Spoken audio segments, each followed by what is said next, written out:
கர்த்தருடைய பரிசுத்த நாமம் மகிமைப்படுவதாக. ஆமென். கர்த்தருடைய கிருபை நாளை மீண்டுமாக ஒரு புதிய மாதத்துக்குள்ளே பிரவேசிக்கும்படியான ஒரு ஸ்லாக்கியத்தை கர்த்தர் எங்களுக்கு தந்திருக்கிறார். ஆமென். அவருடைய கிருபையினாலே 6 மாதங்களை அவர் கண்மணி போல பாதுகாத்து, அவருடைய கிருபையினாலே அவருடைய வார்த்தைக்கூடாக நடத்தின அதே தேவன் இந்த 7வது மாதத்திலும் அந்த பரிபூர்ண அந்த மாதத்திலே தேவன் தாமே விசேஷமாக எங்களை வழிநடத்த போற தேவனாயிருக்கிறார். அதனாலே எந்த வண்ணமாக ஒவ்வொரு பரிசுத்தவான்களும் ஒவ்வொரு ஜனங்களும் எந்த வண்ணமாக அவருடைய வாக்குத்தத்தத்தை பிடித்து அவரை முன்பாக அங்கே வைத்து கடந்து போனார்களோ, அவர்களுடைய வாழ்க்கையிலே அந்த கர்த்தர் கூட இருந்த தேவன், அதே தேவன் இன்றைக்கும் அவர் மாறாத தேவன். அதனாலே இந்த புதிய மாதத்துக்குள்ளாக பிரவேசிக்கிறதுக்கு முன்பாக கர்த்தருடைய வார்த்தையோடு நாங்கள் கடந்து செல்லவும், ஒரு வார்த்தையை நாங்கள் பிடித்து கொள்ளவும் தேவன் எங்களுக்கு கொடுத்திருக்கிற அந்த கிருபைக்காகவும், இந்த நாளிலே விசேஷமாக எங்களை ஆயத்தப்படுத்தின அந்த கிருபைக்காகவும் ஒரு விசை நாங்கள் தேவனுக்குள்ளாக நாங்கள் தலைகளை தாழ்த்தி நாங்கள் சுப சிந்தையிலே இருக்கிற வேளையிலே உங்களுக்காகவும் தேவனுடைய வார்த்தைக்காகவும் நான் செபிக்க போறேன். மகா பரிசுத்தமுள்ள பிதாவே, இந்த மகத்துவமான காலை வேளைக்காக தகப்பனே, எங்களை மீண்டுமாக உம்முடைய கரத்திலே தாழ்த்துறோம். ஆம் கர்த்தாவே, உம்முடைய கிருபையினாலே எங்களை காலை பொழுதை காண செய்த தேவன், உம்முடைய கிருபை காலை தோறும் புதிதாயிருக்கிற வண்ணமாக இந்த காலை பொழுதிலே ஆம் கர்த்தாவே, இந்த நாளை இந்த பூமியிலே நாங்கள் துவங்குறதுக்கு முன்பாக உம்முடைய சமூகத்திலே ஆவியிலே ஒருமனப்பட்டு உம்முடைய பரிசுத்தவான்களோடு ஒன்று கூடி ஆண்டவரே இந்த மகிமையான நேரத்திலே ஆண்டவரே ஆராதிக்கவும், ஆண்டவரே உம்முடைய வார்த்தையை தியானிக்கவும் நீர் கொடுத்த அந்த ஸ்லாக்கியத்துக்காக உமக்கு ஸ்தோத்திரம். ஆம் கர்த்தாவே, இந்த நாளை ஆசீர்வதியும், இந்த மாதத்தை ஆசீர்வதியும், வருஷத்தை நன்மையால் முடிசூட்டுவேன் என்று சொன்ன தேவன் 6 மாதங்களும் எந்த வண்ணமாய் கடந்தது என்பதை நாங்கள் அறியாத வண்ணம் ஆம் கர்த்தாவே அது அதிக சீக்கிரமாய் கடந்து போனதை நாங்கள் பார்க்கிறோம். 7வது மாதமும் உம்முடைய கரத்திலே இருக்கிறது. என்ன நடக்கும், எது நடக்கும், எதை நீர் சந்திப்பீர் ஆண்டவரே, இந்த காரியம் எங்களுக்கு தேவை, எது நடக்க போறது யாவும் நீர் அறிந்த தேவன். அதனாலே நிச்சயமாக கர்த்தாவே உம்முடைய வார்த்தை ஜீவனும் ஆண்டவரே, அது ஒவ்வொரு மனிதனையும் ஆண்டவரே அது வழி நடத்தும் என்று நாங்கள் அறிந்திருக்கிறோம். விசுவாசிக்கிற ஒவ்வொருவருக்கும் அது ஜீவனை கொடுக்கும் என்று நாங்கள் அறிந்திருக்கிறோம். அதனாலே நிச்சயமாக திறக்க போற அந்த வார்த்தை ஆசீர்வதியும், அந்த வார்த்தையிலே மகிமைப்படும், அந்த வார்த்தையை கொண்டு நீர் இடைப்படும்.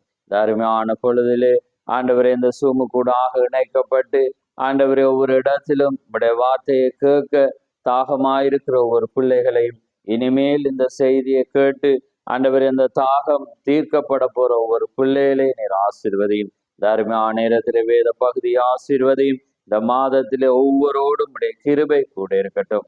ஆண்டவரே இந்த நாளை உம்முடைய சமூகத்திலே ஒப்பு கொடுக்கிறோம். இந்த வேலையை உம்முடைய கரத்திலே ஒப்பு கொடுக்கிறோம்.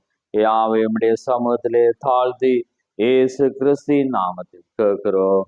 ஆமென், ஆமென்.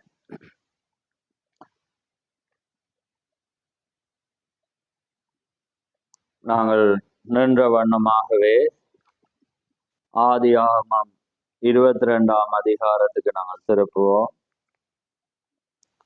ஆதியாகமம் 22ஆம் அதிகாரம், அதிலே ஒரு சில வசனங்களை நாங்கள் வாசிப்போம். நாங்கள் அடிக்கடி பேசப்படுகிற வார்த்தைகள் நீங்கள் அறிந்திருப்பீர்கள். ஆனாலும் கர்த்தர் அங்கே இந்த நாளிலே கொடுத்த அந்த வார்த்தை நாங்கள் தேவனுக்குள்ளாக நாங்கள் அணுக போகிறோம். அதனாலே நிச்சயமாக கர்த்தர் உதவி செய்வார் என்று நான் விசுவாசிக்கிறேன்.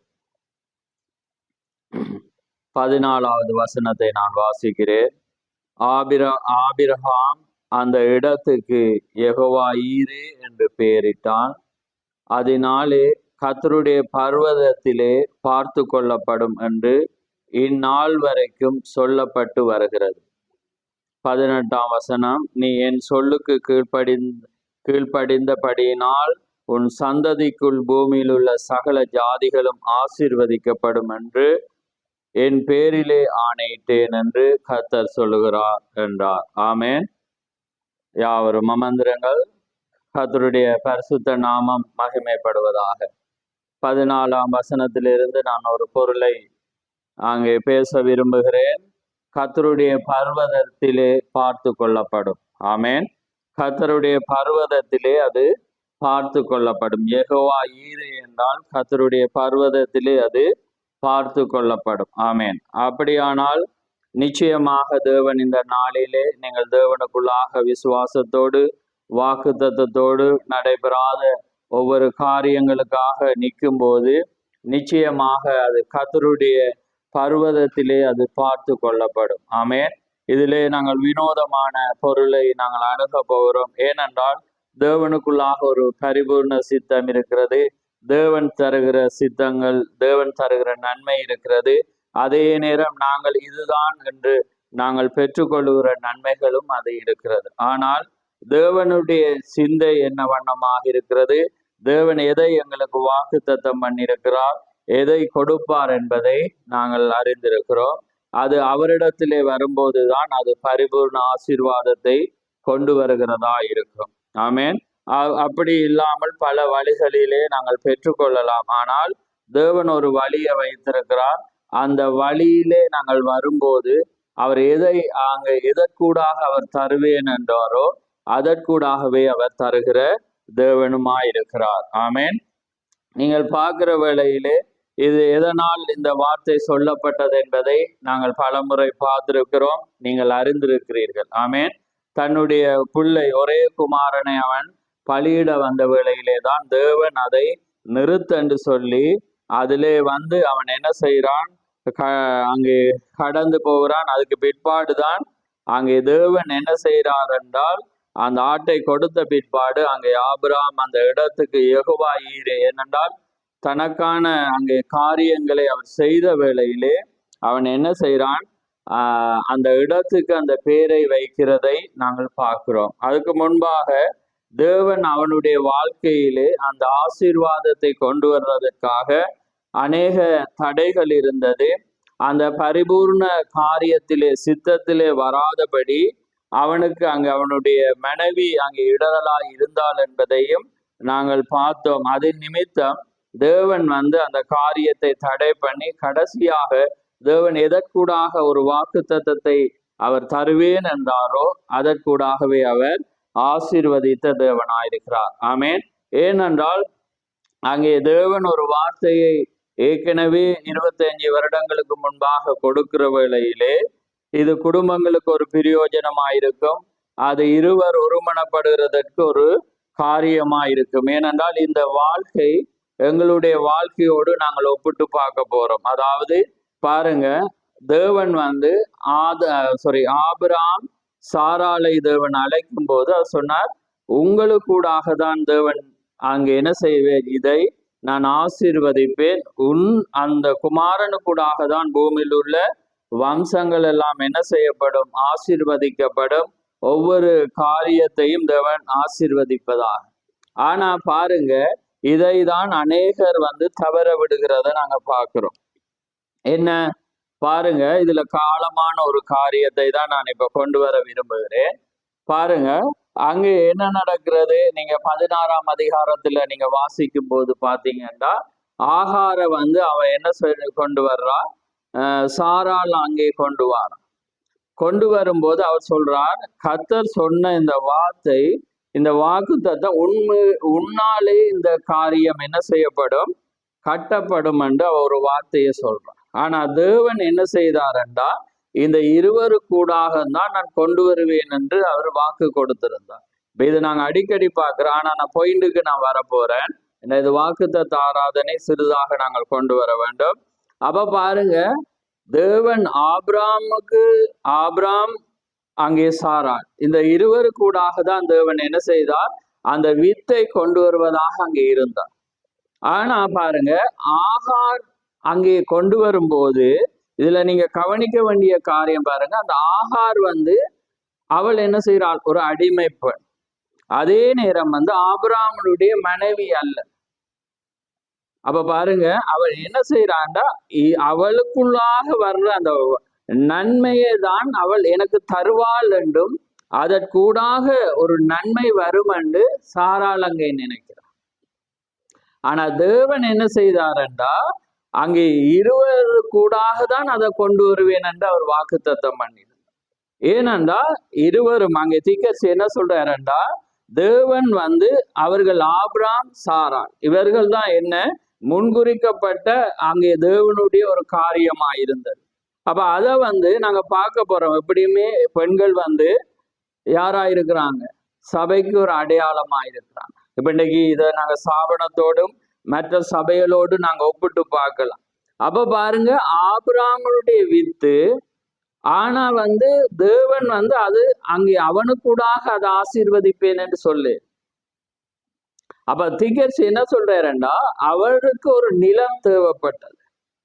அந்த விதையை கொண்டு வர அங்கே என்ன செய்யப்பட்டது, ஒரு ஸ்திரீ தேவைப்பட்டால் அந்த ஸ்திரீ கூடாக தான் அது என்ன செய்யப்படும், அந்த பூமியில் உள்ள வம்சங்கள் என்ன செய்யப்படும், வர்ற அந்த வித்து கூடாக தான் பூமியில் உள்ள வம்சங்கள் எல்லாம் என்ன செய்யப்படும், ஆசீர்வதிக்கப்படும். அப்ப பாருங்க, அது ஒரு சபைக்கு ஒரு அடையாளம் இருக்கிறது. அந்த ஆசீர்வாதம் வரணும் அந்த இருவரு கூட. ஏனென்னா வேதம் என்ன சொல்லுகிறது, மத்தேயு 19:5 அவர்கள் இருவரும் ஒரே மாமிசமாய் இருப்பார்கள். அப்ப அங்க தீக்கர்ஸ் என்ன சொல்றேன்னா ஆபிராம தேவன் பார்க்கும்போது அது ஒரே சரீரமா தான் பார்க்கிறார் சாராளை. ஆனா தேவன் ஆபிராம ஆசீர்வதிக்கணும் என்றால் அந்த சாராளும் ஒரே சரீரத்துக்குள்ளாக வரும், இருவரும் ஒரு மனத்துக்குள்ளாக வரும். ஆனா இவ என்னத்தை கொண்டு வந்தா, ஆகார கொண்டு வந்தா. ஆகார் ஆபிராமுடைய ஒரே மாமிசமும் ஒரே சரீரமும் அல்ல. ஆனா அங்கேயும் ஒரு நன்மை வந்துச்சு, வித்து அங்கே வந்துச்சு. ஆனா தேவன் எந்த நிலத்துல எந்த விதைய விதைக்கணுமோ அதுல வர்ற ஜீவன் தான் ஆசீர்வதிக்கப்படும். அப்ப இன்னைக்கு உதாரணத்துக்கு பாத்தீங்கன்னா இன்னைக்கு ஸ்தாபனங்கள் இருக்கிறது, வார்த்தையை கைக்குள்ளாத அநேக சபை இருக்கு. இப்ப பாருங்க, அவங்க சொல்றாங்க நாங்க தேவண்ட வார்த்தையை தான் சொல்றோம், எங்களுக்கும் என்ன இருக்கிறது, அங்கே குமாரன் இஸ்மவேல் மாதிரி அவங்களுக்கும் ஒரு குமாரன் வருது. தகப்பன் யாரு, ஆபிராம் தான். ஆனா பெண் யாரு, சபை யாரு, அது ஆகார். அப்ப தேவன் நியமித்த சபை அல்ல அந்த ஸ்தாபனம். அப்ப இங்க பாருங்க, யாரு கூடாக குமாரன் வர்றான், ஆபிராமு கூடாக. ஆனா தேவன் இஸ்மவேல பார்த்தாரா, இஸ்மவேல் அவர் பார்க்க. இஸ்மவேலு கூடாகவா தேவன் தன்னுடைய வித்தை கொண்டு வரணும் பலிக்கிட்டு இல்லை. அப்ப அதனால பாருங்க, ஒரு சபை அதே நேரம் ஒரு ஸ்திரீ அங்கே ஒரு முக்கியமா இருக்கு. அப்ப பாருங்க, தேவன் யாரு கூடாக தேவன் அதை ஆசீர்வதிப்பாரோ அவரு கூடாக. அப்ப பாருங்க, ஆகாரு கூடாக அங்க என்ன வந்தது, அங்க வித்து வந்தது. யார வித்து, ஆபிராமுடைய வித்து. அப்ப சாரால் என்ன நினைச்சிட்டாண்டா, இதற்கூடாக வர்ற ஆசீர்வாதத்துக்கூடாக தான் தேவன் இந்த வீட்டை கட்டுவார் என்ற ஒரு வாக்குத்தத்தத்தை அறிக்கையே வருது. ஆனா தேவன் அதை விரும்பல. நீங்க இருவரும் சாரால தேவன் வேறு பிரித்து பார்க்க. அதான் சொல்ற, அவங்க விவாகமாகின உடனே அவங்க என்னையா, இருவரும் ஒரே சரீரமும் ஒரே ஆவியுமாக அவங்க இருக்கிறாங்க. அதாலதான் ஒரு வசனத்தை வாசிப்போம் பாருங்க, மத்தேயு 19:5.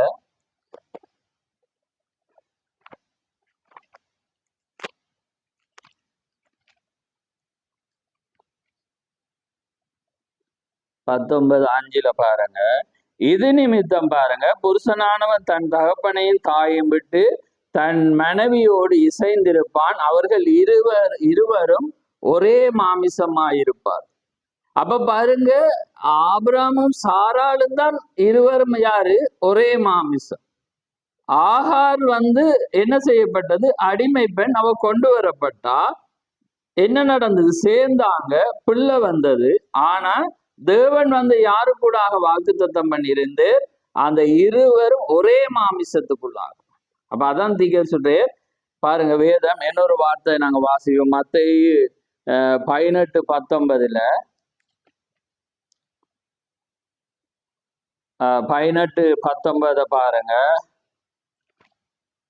பாருங்க, பூலோகத்திலே நீங்கள் எவைகளை 19 அல்லாமலும் உங்களில் 2 பேர் தாங்கள் வேண்டிக் கொள்ளப்படுகிற எந்த காரியத்தை குறித்தாயிலும் பூமியிலே ஒருமனப்பட்டிருந்தால் பரலோகத்தில் இருக்கிற என் பிதாவினாலே அவளுக்கு உண்டாகும்.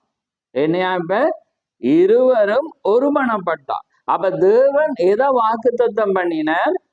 உங்க இருவரு கூடாக தேவன் என்ன செய்வார்? ஒரு ஆசீர்வாதத்தை கொண்டு வருவேர். அவனுக்கூடாக பூமியில் உள்ள அனைவரும் என்ன செய்வார்? ஆசீர்வதிக்கப்படுவாங்க. உண்ட வீட்டாரும் என்ன செய்வாங்க? ஆசீர்வதிக்கப்படுவாங்க.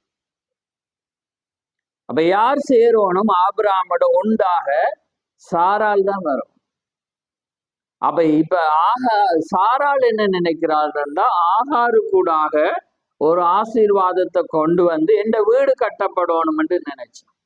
அப்ப இதுதான் தேவன் வைத்த சித்தம் என்று அவன் நினைச்சான். ஆனா தேவன் அந்த சித்தத்தை பார்க்க. அப்ப அதே போலதான் எங்கள் வாழ்க்கையில, எங்கள் ஒவ்வொருடைய வாழ்க்கையிலும் நாங்க ஒரு காரியத்தை பெற்றுக்கொள்றதுக்கு நாங்க குடும்பமாக அங்க என்ன நடக்கிறோம், எங்களோட வீட்டாராக அல்லது இருவராக ஒரு ஜெபம், உதாரணத்துக்கு ஒரு ஊழியக்காரன் இடத்துலயோ அல்லது ஒரு தேவைக்கு ஜெபிக்கக்குள்ள நாங்களும் ஒருமனப்படுறோம். அதே மாதிரி ஒரு வீட்டை பார்ப்போம். ஒரு வீடு, நாங்க இன்றைக்கு ஒரு குடும்பமாக தேவன் ஆராதிக்க வர்றோம். நாங்க இன்றைக்கு என்ன செய்யப்படுறோம்? இன்றைக்கு வாக்குத்தத்த ஆராதனை இதுல குடும்பமா இருக்கிறோம். ஆனா வேதம் என்ன சொல்லுது? இந்த பூமியில உங்களுக்கு எந்த காரியத்தை குறித்தும், உங்களுக்கு எந்த தேவைகளை குறித்தும் நீங்க ஒருமனப்பட்டிருந்தால் நீங்கள் கேட்டுக்கொள்ளப்படுகிற இவைகளோ அவைகள் யாவும் உண்டாகும். நிச்சயமா கிடைக்கும். நாங்க வேற வழியிலே நாங்க பெறலாம். ஆனா அது தேவனுடைய ஆசீர்வாதம் அல்ல. ஆனா தேவன் என்ன செய்யறார்? ஆகாரு கூடாக ஆனா ஆகாரு கூடாக ஆசீர்வாதத்தை தேவன் பொருட்படுத்தவே. ஆகார சந்திக்க போகும்போதே தேவன் எப்படி ஒரு அறிக்கையை விடுற, என்ன சொல்ற? சாராளின் அடிமை பெண்ணாகி ஆகாரே. எப்படி அவர் சொல்ற பாருங்க, சாராளின் அடிமை பெண்ணாகிய ஆகாரே. பாருங்க, அவ அடிமை பெண். ஆபிரகாமுடைய சேர்ந்தபடினால ஆபிரகாமுடைய மனைவி அல்ல. ஆபிரகாமுடைய வித்து அவைக்குள்ள இருக்கிறபடினால அவ அது ஆபிரகாம் வந்தபடி இனி தேவன் அதை மறந்து இனி அவன் ஆபிரகாமிட சேர்ந்துட்டு அவன் வித்து அதுக்குள்ள இருக்கு. அதனால ஆபிரகாமனுடைய மனைவியே என்று கூப்பிடல.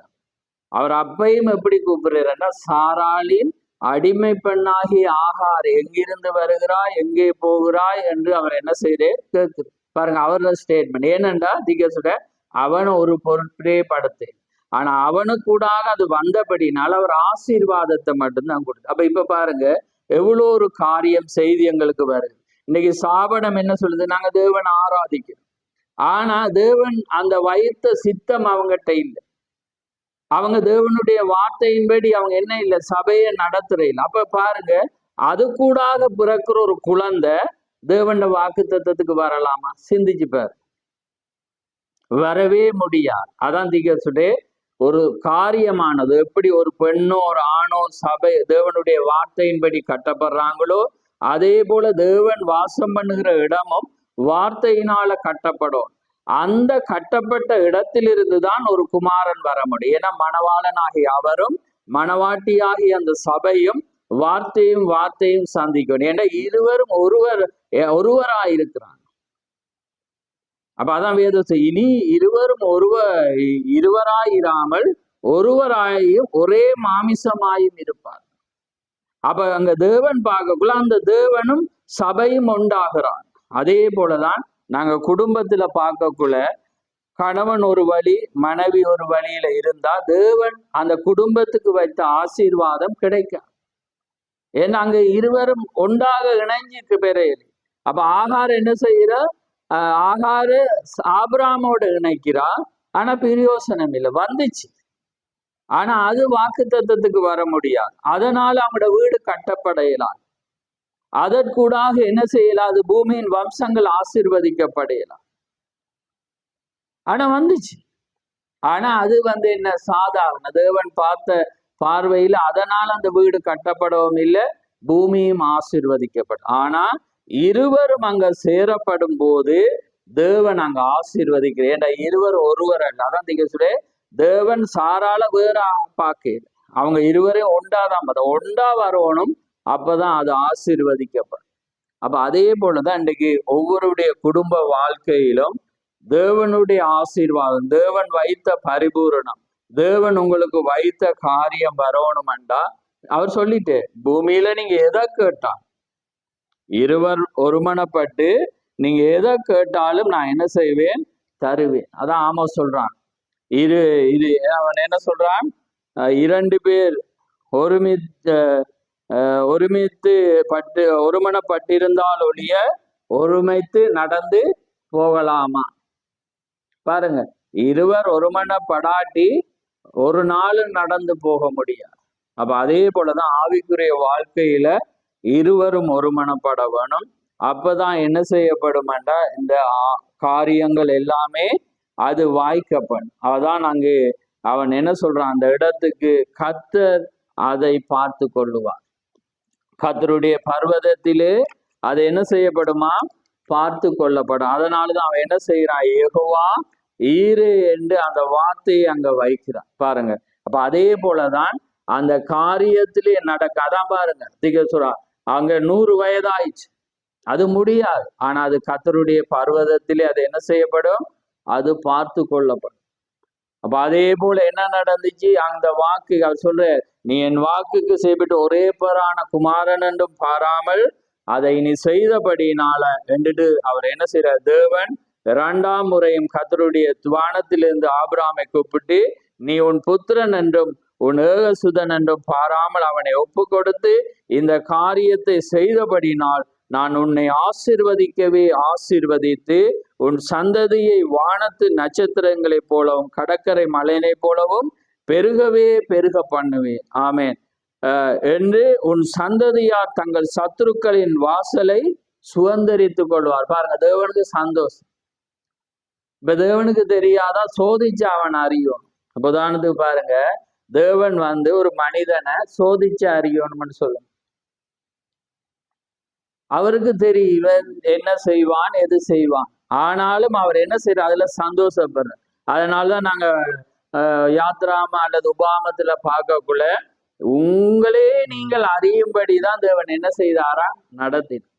தேவனுக்கு அவங்கள தெரியும், தேவனுக்கு ஜனம் யாருன்னு தெரியும். ஆனா வேத வார்த்தை என்ன சொல்லுதுன்றா, உங்களே நீங்க அறியும்படி, உங்களுடைய இருதயத்தில் உள்ளவைகளை நீங்களே அறியும்படி தேவன் என்ன செய்தாரா, 40 வருஷமா வனாந்திரத்துல நடக்க பண்ண. இல்லாட்டி நாங்க என்ன செய்வோம், ஒன்றுமே காரியம் இல்லை, நாங்க நல்லா இருக்கிறோம், நல்ல காரியத்துல இருக்கிறோம் என்று சொல்றோம். ஆனா ஒரு சோதனை தேவன் அனுப்பும் போது நீங்களே யார் என்பதை காண்பிக்கதான் தேவன் செய்யறார். ஆபிரகாமை பற்றி அவருக்கு தெரியும், ஆபிரகாம் அதை செய்வான். அதே போலதான் இன்றைக்கு நீங்க செய்வீங்களா, நீங்க செய்ய மாட்டீங்களா என்பதை தேவன் அறிந்த தேவனாயிருக்கிறார். அவருக்கு தெரியும் யார் என்னத்தை செய்யும். ஆனா சோதனை வருகிறது, வேதம் சொல்லுது, நீங்க யார் என்பதை கண்டுகொள்ள. ஆமேன். நீங்க அந்த சோதனையை ஜெயித்தா நீங்க பாக்கியவான். அதான் சோதனையை சகிக்கிற மனுஷன் பாக்கியவான் என்று. அப்ப அதே போல தேவனுடைய வார்த்தையின்படி நாங்க அந்த சோதனைகளை சகிக்கும் போது நாங்க பாக்கியவானாயிருக்கோம். பாருங்க, இன்றைக்கு நாங்க ஒரு வினோதமான காரியத்தை அணுகின பாருங்க. ஏன்னா தேவண்ட அங்கே சித்தம் எப்படி இருந்தது, அந்த வயிற்று அந்த கற்பப்பை கூடாகவே அந்த வாக்குத்தத்தத்துக்கூடாக தான் வர வேண்டும். அதனால அவங்க ஏனென்றா தேவன் பார்க்கிறாரு, அங்க அவங்க இருவர் அல்ல ஒருவர், அவங்க வேற வழியில கொண்டு, ஆனா வேற வழியில வந்துச்சு. ஆனா அதை தேவன் என்ன செய்யல, அதை காணல. இன்னைக்கு அதே போலதான் இன்னைக்கு பலர், இன்னைக்கு சாபனங்களும் என்ன செய்யறது, கத்தரை தான் ஆராதிக்கிறேன், கத்தர கிஃப்ட் தான் என்கிட்ட இருக்கு, அந்நிய பாசம் இருக்கு, எல்லாமே. ஆனா தேவன் உங்களோட சபையை தேவன் வாக்கு தத்தம் பண்ணல. நீங்க உங்களோட சபையை தான் வாக்கு தத்தம் பண்ணியிருந்தா நீங்க எப்படி இருப்பீங்க, அந்த வார்த்தை இருவர் அல்ல ஒருவராயிருப்பீங்க. கர்த்தருடைய வார்த்தை என்ன சொல்லுதோ அது உங்களோட சபையில இருக்கு. அப்பதான் அவர் அந்த வாக்கு தத்தத்தை நிறைவேற்றலாம். ஆனா நீங்க வார்த்தையின்படி நீங்க இருவராய் இல்லாம ஒருவராயிருந்தா நிச்சயமா உங்களை கொண்டுதான் தேவன் என்ன செய்வார், ஆசீர்வதி. அப்ப பாருங்க, அந்த அதாவது அங்க இந்த கற்பப்பை எவ்வளவு முக்கியமாயிருக்கு, ஒரு பெண் எவ்வளவு முக்கியமா இருக்கு, ஒரு சபை எவ்வளவு முக்கியமாயிருக்கு. ஏன்னா தேவன் தன்னை வித்தை கொண்டு வரணும்டா அது வார்த்தையின்படி இருக்கும். ஆனா இன்றைக்கு சபையில் அப்படி சொல்ல மாட்டோம். அது பரவாயில்ல, கத்தர் நாங்க கொஞ்சமாவது அந்த இடத்துல பெறுறோம், வார்த்தையை பெறுறோம், காரியங்களை பெறுறோம் என்று அவங்க சொல்லுவாங்க. ஆனா வேதம் அப்படி சொல்லு. பார்த்தா ஆகாரும் ஆபிரகாமுடைய வித்தை கொண்டு வந்தாலும் அவன்ட வித்து தான், வேற வித்து இல்லை. நிலம் தான் வேறு, ஆனா வித்து யார? ஆபிரகாமுடைய. அப்ப அதே போல அவங்களும் போதிக்கிறது என்ன? தேவண்ட வார்த்தை. ஆனா அந்த அதாவது அந்த ஸ்திரீ யாரு? அடிமை. அடிமை எதுக்கு? உலகத்துக்கு அடிமை. அதாவது உலகத்துக்கு அடிமை எப்படி நாங்க சொல்றோம்?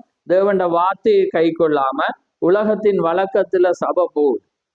ஆனா வார்த்தையின்படி அந்த சபையானது இருக்குமெண்டா வார்த்தையின்படி இருக்கும். அப்ப எப்படி அந்த இடத்துல இருந்து வர்ற பிறக்கிற குழந்தை எப்படி வாக்குத்தத்தத்துக்கு போக முடியும்? போக முடியாது. பாருங்க, அவன் வந்தானா? இல்ல, வரே. அவனை தேவன் என்ன செய்யற? கிஃப்டை கொடுத்து அனுப்பிட்டேன், ஆசீர்வதிச்சுட்டு அனுப்பிட்டேன். அவனை உள்ள கொண்டு வர. 2 பேருக்கும் வளர்ந்தோன சண்டை வருது. தேவன் வேறு பிரிக்கிற. அவர் சொல்ற, நீ இவனும் அவனும் ஒண்டாயிருக்கிறான். அப்ப அதனால பாருங்க, அதே போலதான் இன்றைக்கு பாருங்க எவ்வளவு எங்களுக்கு ஒரு முக்கியமா இருக்கு. அப்ப அதே போலதான் ஒரு பெண்ணானவன் ஒரு வாக்குத்தத்தம், ஒரு குடும்பத்துல வாக்குத்தத்தம் நிறைவேறதுக்கு ஒரு பெண் எவ்வளவு முக்கியமா இருக்கு. ஏன்னா அதான் என்ன சொல்லுது? புத்தியுள்ள ஸ்திரீ தன் வீட்டை கட்டுகிறான். அப்ப வீடு கட்டப்பட வேணுமெண்டா ஒரு பெண்ணானவள் ஒரு புத்தி உள்ளவளாயிருக்கும். அப்ப அதே போலதான் குடும்பத்திலும் அதே வண்ணமாக இருக்கு, சபையும் அதே வண்ணமாக இருக்கவன். அப்ப அந்த நேரத்துலதான் தேவன் ஆபிரகாமுக்கு கொடுத்துட்டார் வாக்குத்தத்தம். ஆனா சாரா வராம வாக்குத்தத்தம் நிறைவேறினார். அப்ப அதே போலதான் குடும்பத்துல இருவர் ஒருமனப்படாட்டி வாக்குத்தத்தம் நிறைவேறினார். ஆனா பல வழியில் சாரால் ஒரு ஐடியா பண்ணி கொண்டு வந்தார். அந்த ஐடியா எல்லாம் டெம்பரவரியா இருக்கு. அது தேவனுடைய ஆசீர்வாதத்தை வீடு கட்டப்பட முடியும். கட்டப்பட வேண்டுமெண்டா அங்க இருவர் ஒருமனப்பட வேண்டும். அங்கே ஒரே மாமிசம் ஒரே சரீரமாயிருக்கும். அதே போல இன்றைக்கு ஆவிக்குரிய வெளிப்பாட்டின்படி நாங்க ஒரு காரியத்தை பெற்றுக்கொள்ளணுமெண்டா நாங்களும் தேவனும் ஒன்றாயிருக்கும். ஆமே. அவருடைய வார்த்தையும் நாங்களும் ஒன்றாகிற வேளையில தான் அந்த வாக்கு தத்தம் நிறைவேறும். அப்ப அந்த வார்த்தையோடு இணையும் போதுதான் அந்த ஆசீர்வாதம் வர முடியும். அப்படி வராவிட்டா எங்கட இருதயத்தில் ஒரு சந்தேகம் இருக்குமாண்டா நாங்க பெற்றுக்கொள்ளும். அவைதான் சொல்லுது, இந்த மழையை பார்த்து இருதயத்திலே சந்தேகப்படாமல் பெயர்ந்து போண்டா அது அப்படியே ஆகும். அப்ப அதே போல எங்களுக்குள்ளாக ஒரு மனம் வரணும், வார்த்தையும் நாங்களும் ஒரு மனப்படணும். அன்றைக்கு சாராலும் ஆபிரகாமும் ஒரு மனப்படக்குள்ள ஆசீர்வாதம் வருது. அப்ப இன்றைக்கு ஆவிக்குரிய வெளிப்பாடு என்ன? தேவனுடைய வார்த்தையும் நாங்களும் ஒன்றாகும். அந்த வார்த்தை மணவாளன் எங்களுக்குள்ள வரும். அதுல இருவராயிருக்க கூடாது, ஒருவராயிருக்கும். நாங்க அவராயிருக்கணும், அவர் நாங்களாயிருக்கும். அப்பதான் தேவன் அவருடைய பரிபூர்ண சித்தத்தின் ஆசீர்வாதத்தை கொடுக்க முடியும். அதன் மூலம்தான் குடும்பம் கட்டப்படும். அதே மாதிரி ஆவிக்குரிய குடும்பமாக இருந்தா என்ன செய்யணும்? கணவனும் மனைவியும் எந்த காரியமா இருந்தாலும் ஒருமனப்படும். ஒருமனப்பட்டு கேட்டாதான் தேவன் அவர் வாக்கு தத்தம் பண்ணி. நாங்க ஏற்கனவே அந்த செய்தியை பார்த்தேன். இப்ப இன்றைக்கு நாங்க ஒரு வினோதமான ஒரு காரியத்துல இன்னைக்கு சாரால் ஆபிரகாமை வச்சு எப்படி ஒரு ஆசீர்வாதம் வருது பாருங்க. அங்க வேற வழியில வந்துச்சு, ஆனா தேவன் அங்கீகரிக்க. அவர் சொல்லிட்டு அவனை வெளியே அனுப்பிடு, அவன் மூலம் வர. அவன் வாக்கு தத்தத்தின் பிள்ளையாக அது வர முடியாது. அடிமை பெண்ணின் கூட வந்தவன் சுதந்திரவாளியாய் வர முடியாதுன்னு தேவண்ட வார்த்தை சொல்லுது. அதே போல எத்தனை சபைகள் இருக்கலாம், எத்தனை ஸ்தாபனங்கள் இருக்கலாம். ஆபிரகாமை போல அவர வித்தா, தேவனுடைய வித்தா இருக்கலாம். ஆனா அந்த சபை சரியில்லாட்டி அங்க ஒரு குமாரனும் அங்கே தேவனுடைய வாக்கு தத்தத்துக்கு என்ன செய்ய முடியாது? வர முடியும். அப்ப பாருங்க, இதுல எத்தனையோ பாடங்களை நாங்க கற்றுக்கொண்டோம். இது ஒரு வாக்கு தத்த ஆராதனை. அதனால நிச்சயமாக இந்த நாட்களிலே நீங்கள் ஒவ்வொருவரும் இது குடும்பத்துக்கும் பேசப்பட்ட மாதிரி வந்துட்டு, ஏனென்றால் நாங்க குடும்பத்திலும் அவங்க என்ன செய்யணும்? இருவர் ஒருமனப்படணும். அதே நேரத்துல நாங்க ஒரு வாக்கு தத்தத்தை பெறணுமெண்டா நாங்களும் தேவனும் உண்டாக. அப்போதுதான் தேவனுடைய வார்த்தை நிறைவேறும். அதனாலே கர்த்தர் உங்களை ஒவ்வொருவரையும் ஆசீர்வதிப்பாராக. நாங்கள் ஒரு நிமிடம் கண்களை மூடி நாங்கள் செபிப்போம். நன்றி கர்த்தாவே, உமக்கு ஸ்தோத்திரம், ஸ்தோத்திரம் ஆண்டவரே. தகப்பனே கோடான கோடி சோத்திரம். சர்வல்லவரே மகு சோத்திரம். அப்பா பிதாவே மகு சோத்திரம் சோத்திரம். மகா பரிசுத்தமுள்ள பிதாவே, இந்த மகிமையான இந்த நேரத்துக்காக மகு சோத்திரம். இந்த மகிமையான இந்த காலை வேளையிலே ஒரு அருமையான ஒரு வார்த்தையை எடுத்து கத்தாவே, யெகோவா ஈரே என்ற ஒரு வார்த்தையிலே, அப்படியானால் கர்த்தருடைய பர்வதத்திலே அது பார்த்து கொள்ளப்படும். ஆமென். அதே போல நிச்சயமாக எங்களுக்கான தேவைகள் உம்முடைய பர்வதத்திலே பார்த்து கொள்ளப்படும் என்று நாங்கள் விசுவாசிக்கிறோம். அதே போல ஆபிரகாம் ஆண்டவரே அந்த பலி எந்த வண்ணமாக அந்த மலையிலே ஆண்டவரே, அந்த மோரியா மலையிலே ஆடுகள் இல்லாத இடத்திலே ஒரு ஆட்டை சிருஷ்டித்து கத்தாவே அவனுக்கு தகன பலிக்கான காரியத்தை நீர் சிருஷ்டித்து கொடுத்த தேவன்.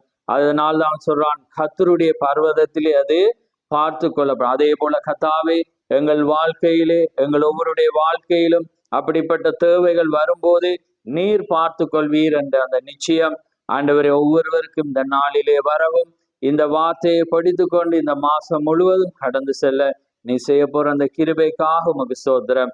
நிச்சயமாக எந்த வண்ணமாக உம்முடைய வார்த்தையை நிறைவேற்ற ஒரு சரீரம் அவசியமாயிருக்கிறது என்று நாங்கள் பார்த்தோம். ஆகாருடைய சரீரம் அங்கே வந்தாலும் அது ஆகாருடைய சரீரம், அது தேவனுடைய சித்தம் அல்ல, அது ஒரு அடிமை பெண்.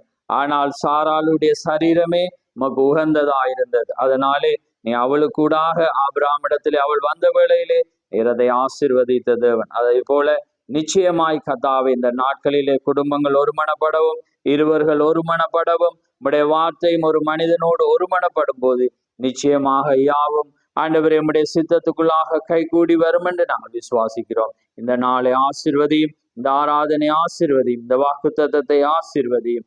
யாவை உம்முடைய கரத்திலே தாழ்த்தி இயேசு கிறிஸ்துவின் நாமத்தில் கேட்கிறோம். ஆமென் ஆமென். என் ஆத்துமாவே கர்த்தரை சோத்ரி, என் முழு உள்ளமே அவருடைய பரிசுநாமத்தை சோத்ரி. என் ஆத்துமாவே கர்த்தரை சோத்ரி, அவர் செய்த சகல உபகாரங்களையும் மறவாதே. ஆமென் ஆமென். கர்த்தர் தாம் உங்கள் ஒவ்வொருவரையும் ஆசீர்வதிப்பார். ஆமென்.